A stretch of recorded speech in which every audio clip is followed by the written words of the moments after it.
was unbelievable. It was unbelievable. It is still unbelievable, the twisted wreckage left by Friday's bombing beneath New York's World Trade Center. And here are the Twin Towers today, quiet, looking normal, but leaving so many questions about Friday's explosion still unanswered. And good morning, everyone. I'm Charles Gibson this morning, just outside the World Trade Center in Lower Manhattan. Joan? And I'm Joan Lennon. It is Monday morning, March 1st. And Charlie, I guess this is a Monday morning, though, like no other there in the financial district. Indeed not, Joan. This was a terrible blow for Wall Street, but because the towers are such a center for the financial markets, those financial markets touch the rest of the nation, indeed affect the entire world. The Twin Towers themselves are shut down today. They're going to be shut down for at least a week.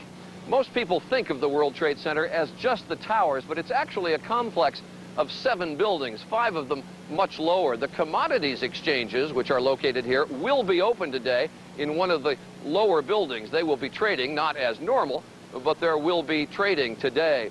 Behind me is the Vista Hotel, one of the lower buildings of the complex. It was under the Vista that the bomb actually exploded. You can see the blown out garage doors. As to who set the bomb, how, or why, that investigation is going to take months, obviously. We'll cover this story up, down, and sideways today, including advice for people who work in high-rise buildings, and that's a lot more people than you'd think. Joan? And in just a few minutes, New York Governor Mario Cuomo, who, of course, is closely following this investigation, and we will get a chance to meet some of the very lucky people who got out alive. Right now, Spencer's got the weather for us. Okay, Joan. First day of March, and the roar of the March lion can certainly be heard in the southern Rockies and southern plains today in the form of heavy rain and heavy snow. I'll tell you how much and where in this half hour. Right now, Mike Schneider has all the news of the day. Mike, good morning. Good morning, Joan. Good morning, everybody. We begin this morning at the scene of the headquarters of that religious cult called the Branch Davidian, just outside of Waco, Texas, where the situation has gone from violence to a standoff. The violence came yesterday in a big way. Federal agents raiding the compound, they were looking for weapons, and they were looking to arrest the group's leader. But the people inside were ready.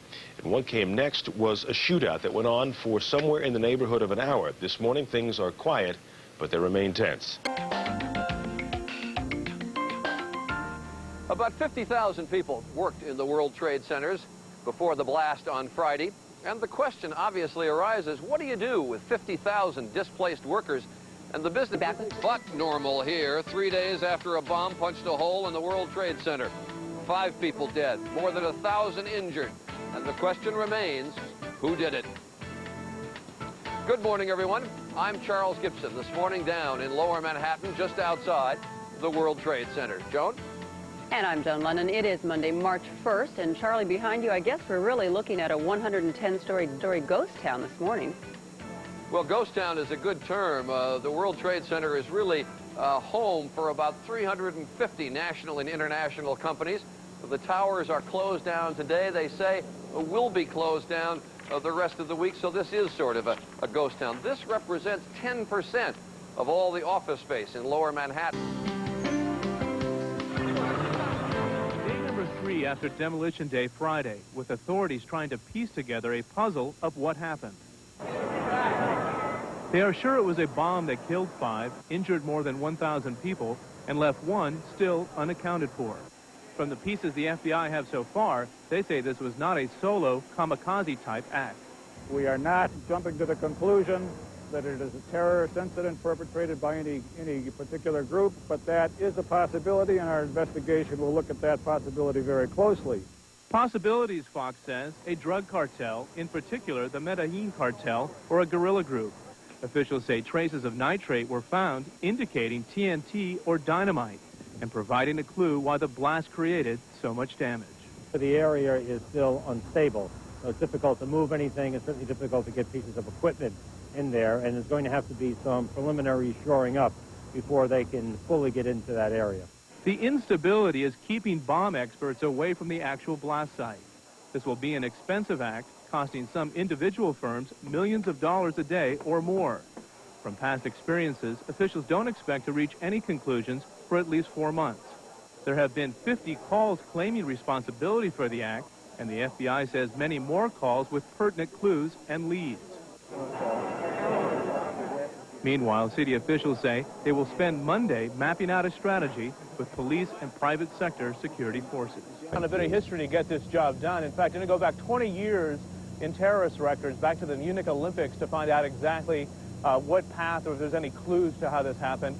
And they're asking companies to go back 2 years to the Kuwaiti situation and beef up your security to that level. That's what the level they would like to see in the financial district from this point forward. John, we are hearing some speculation, and I use the word advisedly, it is speculation at this point, about structural damage at building number 2. Now, I don't know if you've got any hard information on this subject, but clearly that is a very serious implication. Well, the buildings 1, 2, and 3, Stuart, are expected to be out for a week. The official word, actually, from the FBI and the Port Authority is in excess of a week, and they don't want to put a number on it. We just got done talking to a Port Authority official, and he was reluctant to give us any clear answers on this, which is an indication that they don't really have a good feeling what the structure looks like underneath. We do know that the bomb experts couldn't get underneath. World Trade Center in Lower Manhattan. Thanks.